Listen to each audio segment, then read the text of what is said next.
పిల్ల గంటల గంటలు రెడీ అవుతుంది. మధు, రెడీ అవుతున్నావా? అబ్బాయి వాళ్ళు వచ్చే టైం అయిందే, రెడీ అవ్వు. రెడీ అవుతున్నా అమ్మా.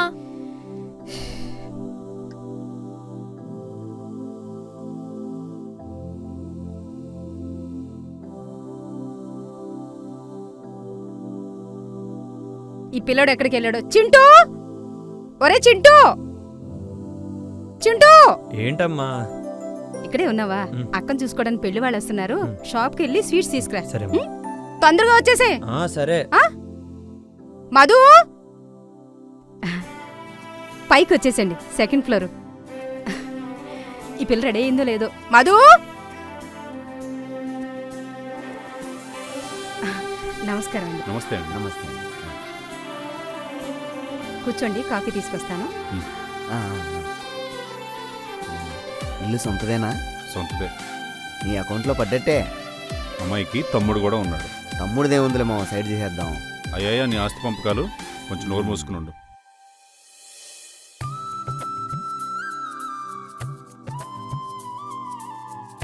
కాఫీ తీసుకోండి, తీసుకుపోవా. అమ్మాయి రెడీ అవుతుంది, ఒక 5 minutesలో తీసుకొస్తానండి. పర్లేదండి, మెల్లగానే రమ్మని చెప్పండి. వీడు మా అబ్బాయి అండి. హాయ్. హాయ్. ఇప్పుడే వస్తానండి. రా.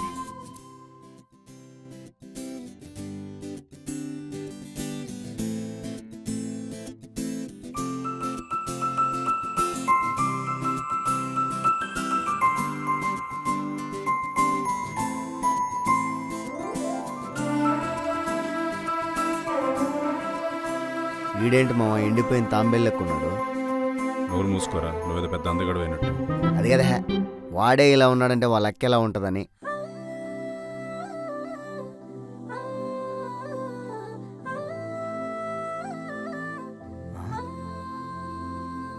మామ నీ పొలంలో మొలకలు వచ్చాయి. అమ్మాయి అదుర్స్. తినే బాబు మా అమ్మాయి.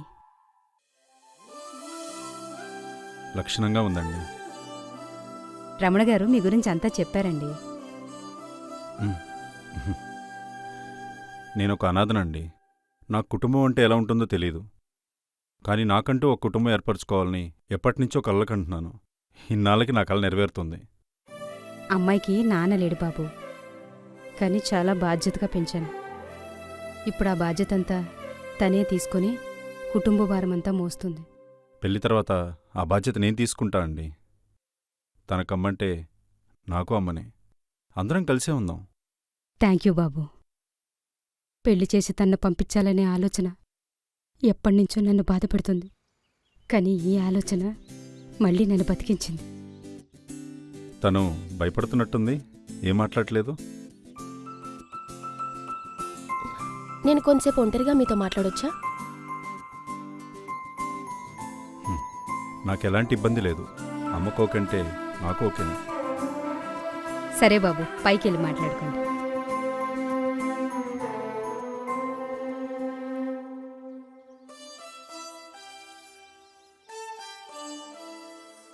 ఏదో మాట్లాడాలన్నారు. పరిచయం లేని వాళ్ళతో పెళ్లికి రెడీ అవ్వాలంటే కష్టం కదా. పరిచయం చేసుకుంటే సరిపోతుంది. అందుకే పైకి రమ్మన్నాను. అడగండి, అబద్ధంతో అవసరం లేకుండా చెప్తాను. మీ గురించి అమ్మ చెప్పాక పర్ఫెక్ట్ హస్బెండ్కి ఎగ్జాంపుల్ అనుకున్నా. చూశాక అభిప్రాయం మారిందంటారా? లేదండి, అందరూ మనిషి మనసు బావుండాలంటారు. లక్కీగా మీరు మనిషి కూడా బావున్నారు. నిజం చెప్పాలంటే మీరు కూడా చాలా చాలా బాగున్నారు. బాగోకపోతే నో చెప్పేవాళ్ళ ఏంటి? మీరే చెప్పారుగా, మనిషి మనసు బాగుండాలని. నా మనసు మీకు తెలీదు కదా. ఓ కవి ఇలా రాశాడు, మనసందం మొహంలోనే కనబడుతుందంట. నాతో మాట్లాడాలని మాటలని పోగేసుకొనొచ్చినట్టున్నారు. అదేం లేదండి బాబు, ఎలా మాట్లాడాలో తెలియక ఇలా మాట్లాడేస్తున్నా. చాలు, ఇక మీ మాటలకు కామా తీసేసి ఫుల్ స్టాప్ పెట్టండి. అందం అభినయం ఉన్న వాళ్ళతో ఇలా చాలా అరుదుగా మాట్లాడుతుంటా.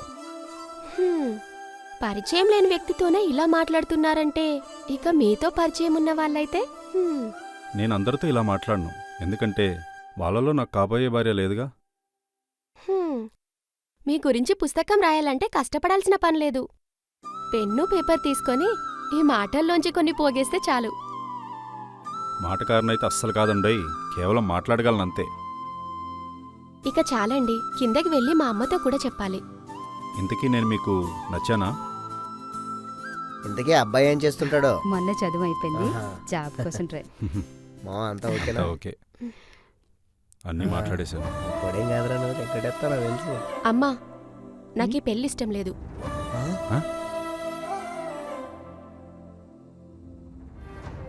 ఆ అమ్మాయికి నీ అతి వినయం నచ్చలేదేమో మావా, అందుకే నువ్వు చెప్పింది.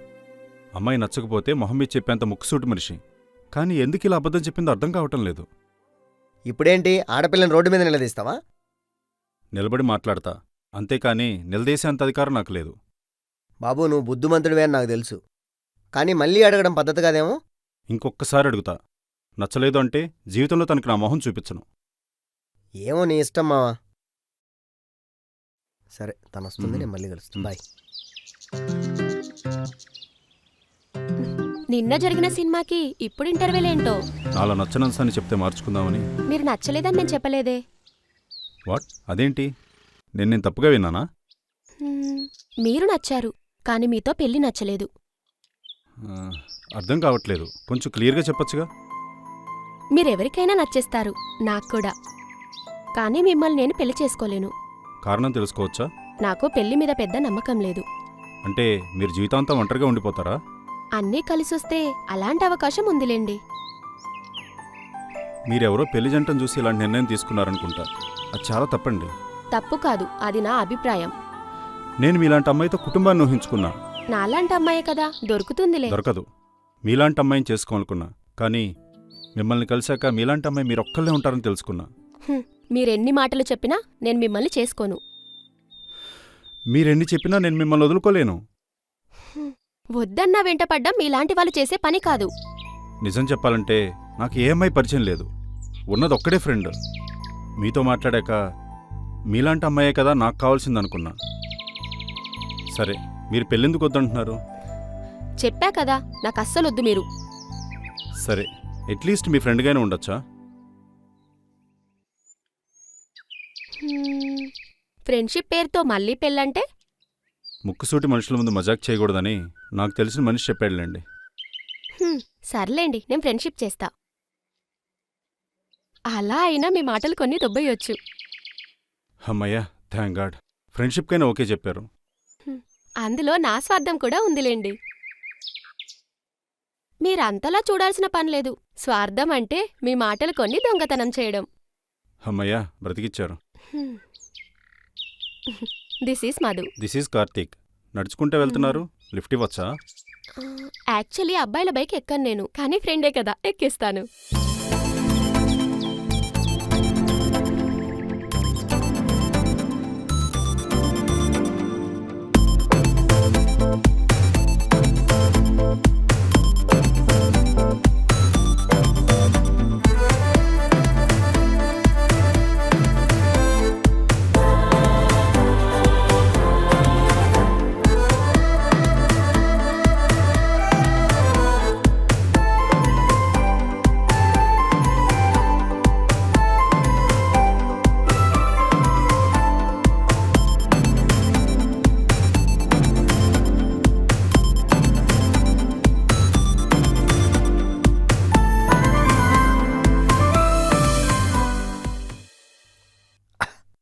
అయితే రేపు చెప్పేద్దామని ఫిక్స్ అయ్యావన్నమాట. చెప్పి ఉన్న ఫ్రెండ్షిప్ పోగొట్టుకుంటానని భయంగా ఉందిరా. ఒరే, నువ్వేమన్నా మోసం చేసేవాడివా? అసలు నీలాంటి వాడికి ఆ అమ్మాయి రివర్స్ వచ్చి నువ్వు నన్ను పెళ్లి చేసుకుంటావా అని అడగాలి. తనతో ఎప్పుడు జీవితాన్ని మొదలు పెడతానని చాలా ఆశగా ఉందిరా. రే, ఒకటి చెప్పు, పెళ్ళాక అమ్మాయిని ఎలా చూసుకుంటావు? అది మాటల్లో చెప్పలేనురా. నా ఫ్యామిలీయే నా ప్రాణం కాబట్టి తనంటే కూడా నాకు చాలా ప్రాణం. దేవుడు అనేవాడు కష్టంగా ఉంటే ఆ అమ్మాయి ఈ పెళ్ళికి ఒప్పుకునిద్దిరా. నీ మాట నిజమైతే రేపు మ్యాన్షన్ హౌస్ ఫుల్ బాటిల్ నీ గిఫ్ట్గా ఇస్తా. గాడ్, నిజం చేసి.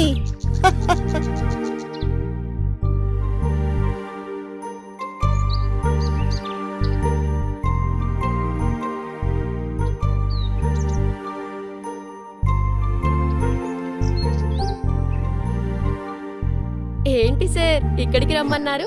కొన్ని మాటలు కొన్ని ప్లేస్లోనే చెప్పాలంట. అబ్బా మీ మాటలకు దండం బాబు. ఇప్పుడు స్ప్రైట్ తాగితే సూటిగా సుత్తి లేకుండా మాట్లాడచ్చా? ఓ అయితే ఇప్పుడు తాగొచ్చారన్నమాట. నీకో విషయం చెప్పాలనుకుంటున్నా. చెప్పండి, దానికి ఫోన్లోనే చెప్పొచ్చుగా. చెప్పాగా కొన్ని మాటలకి కొన్ని ప్లేసులు చాలా ఇంపార్టెంట్ అని. ఆ, ఇప్పుడు అంత ఇంపార్టెంట్ పనేంటో? నేనిప్పుడు నీకు కోపం తెప్పించాలనుకుంటున్నా. బాబు నువ్వు కరెక్ట్గా మాట్లాడతావా, నేను వెళ్ళిపోనా? నేను నిన్ను పెళ్లి చేసుకోవాలనుకుంటున్నా. అనుకున్నా, నీ బుద్ధి చూపించావుగా. ఫ్రెండ్షిప్ అనే పేరు చెప్పి మళ్ళీ అక్కడికే వచ్చావు. గుండె మీద చేసుకుని చెప్పు, నిజంగా నేనంటే ఇష్టం లేదా? నాకిష్టం లేదు లేదు లేదు, ఎన్నిసార్లైనా చెప్తా. నాకు నిన్ను పెళ్లి చేసుకోవడం ఇష్టం లేదు. ఎవరికో ఏదో జరిగిందా, నీ లైఫ్ని ఎందుకు పాడు చేసుకుంటావు? నేను చెప్పానా? ఎవరినో చూసి మారానని నేను చెప్పానా? నేను నీకు చెప్పానా? మరి ఎందుకు చేసుకొని ఉంటున్నావు? కారణం అడగొద్దని మొదట్లోనే చెప్పాను, కానీ మళ్ళీ అడిగి అదే తప్పు చేస్తున్నావు. సరే, నీ ఫ్రెండ్గా అడుగుతున్నా, కారణం ఏంటో చెప్పు. నువ్విలా ఎన్ని క్యారెక్టర్లు మార్చినా నా సమాధానం ఒక్కటే. ప్రాబ్లం ఏదైనా ఉంటే చెప్పు, ఇద్దరం కలిసి సాల్వ్ చేసుకుందాం. నాకు ప్రాబ్లం ఉందని చెప్పానా? ఒక అమ్మాయిని మళ్ళీ మళ్ళీ కావాలనుకుంటున్నాడంటే ఆ అబ్బాయికి ఆ అమ్మాయి ఎంత ముఖ్యమో ఆ అబ్బాయికే తెలుసు. నువ్వు మాటలతో ఎంత మాయ చేసినా నా సమాధానం ఒక్కటే. నీతో మన ఫ్యామిలీని ఊహించుకోవటం నా తప్ప? అది నేను పెళ్లి కొప్పుకుంటే చేయాల్సిన పని. నువ్వంటే నాకు చాలా చాలా ఇష్టం మధు. మనం పెళ్లి చేసుకుందాం. చెప్తే అర్థం కాదా? ఎందుకు? నేను చెప్పను. ఎందుకు? నేను చెప్పను. ఎందుకు? ఎందుకంటే నేను కొన్ని రోజుల్లో చస్తా కాబట్టి.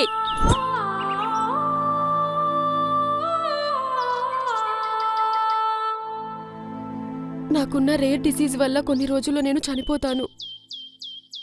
నాకు తెలుసు. ఏంటి? నువ్వు కొన్ని రోజుల్లో చనిపోబోతున్నావని నాకు తెలుసు.